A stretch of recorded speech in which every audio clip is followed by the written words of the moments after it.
Well, a happy Thursday morning, post-debate morning on KCMO Talk Radio. And before you know it, we're going to be doing Republican primary debates in Missouri, I got to imagine. And one of those guys who is going to be a part of that is Bill Eigel, who is set to launch his run for Missouri governor coming up here in the next couple of weeks on KCMO. Former state senator from the other side of the state, he joins us on 710 AM and 103.7 FM. Bill, good morning. What do you got planned there in this bid to be the next governor of Missouri? Hey, good morning, Pete. We've got the end of my exploratory campaign. That's what we've got, and it's going to happen on September 8th. That's Friday. It's a couple Fridays from now in St. Charles County at Smart Field, which is just north of the city of St. Charles. At 4:30, the doors are going to open, and we're going to have a very special announcement about the end of our exploratory campaign and what we've got in store for 2024. Now, just out of curiosity, I mean, I know it's a hike for folks here in Kansas City, but if they want to be a part of it, is that open to the public? Yes, it is. Go to our website, BillEigel.com. We're providing food and drinks. All we're asking is that folks RSVP. You go to the website, BillEigel.com, or my Facebook page. There's a way to RSVP there and secure your spot for free tickets, free food, and it'll be a great time. We've already got hundreds of folks that have RSVP'd are going to be a part of that celebration, and we're looking forward to it. All right. Well, by the way, did you watch the presidential primary debate last night, Bill? I did. Every time these big debates come up, I tell myself that I'm not going to watch, and then I end up watching. And, a lot of these debates look very similar to other debates where you have a lot of candidates up on stage. They're fighting with each other. They're pointing fingers at each other.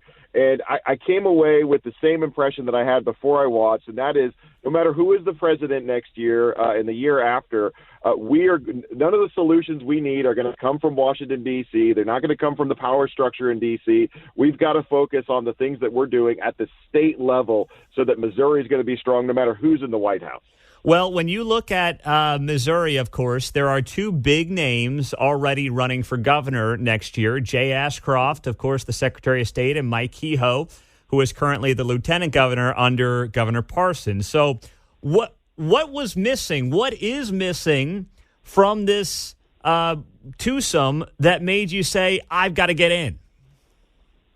Well, I think both of those names are a continuation of the Republican status quo that's been in place for the past decade in this state.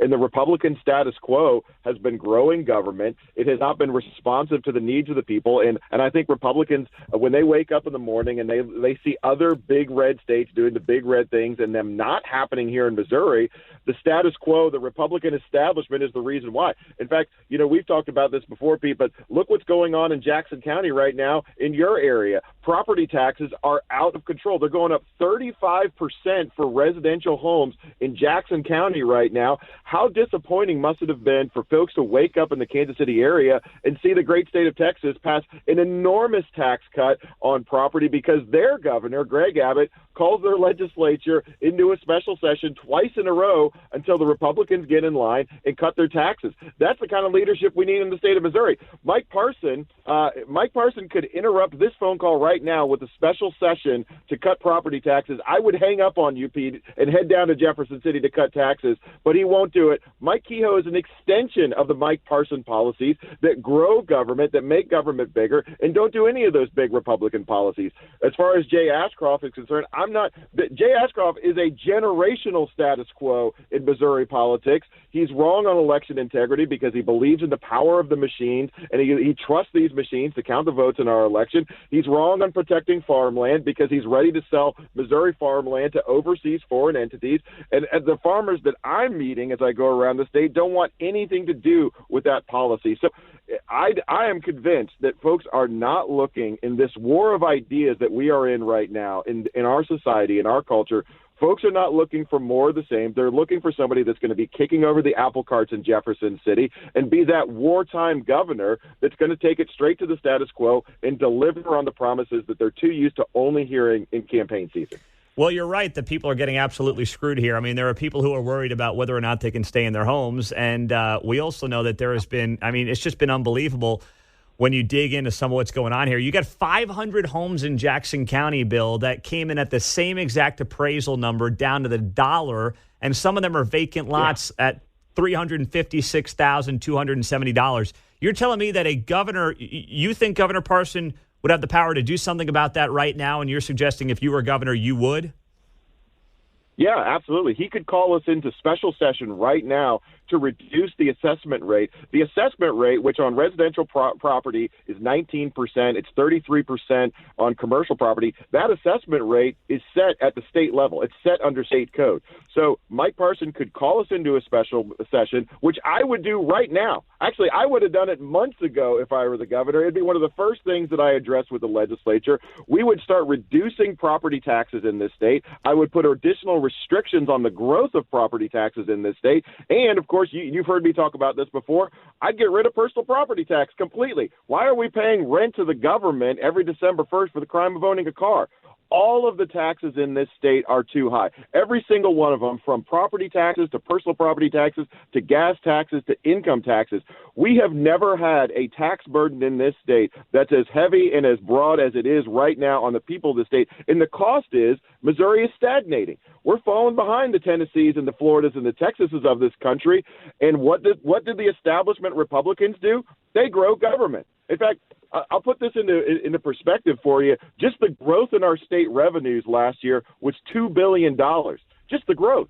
That's more than the value of every single personal property tax bill on every household, every business in every county of the state. Did we cut personal property taxes last year? No. We spent it. We wasted it. There were $10 billion of new wasteful earmarks in the state budget this year. So instead of helping the people, we were helping the special interests and status quo of Jefferson City. That's what Mike Kehoe represents. That's what Jay Ashcroft represents. And it's going to take somebody with a little bit of backbone, a little bit of spine to go down there and tell those special interests that which they don't hear the most. No, I'm going to be that guy in 2024. Well, Bill, we are excited to see where this goes for you. You are ending that exploratory campaign coming up here in just a couple of weeks. Once again, that is going to be September the 8th, 5:30 in St. Charles. You got it. Everybody is welcome. Go to my website, BillEigel.com, or my Facebook page, at Bill Eigel, to take a look, to sign up to RSVP. I look forward to seeing everybody there. All right, Bill. We'll be following along. We'll talk to you soon. Have a great day. Thanks, you too, Pete. We'll talk soon. Bye. Talk to you soon. Bill Eigel on KCMO Talk Radio.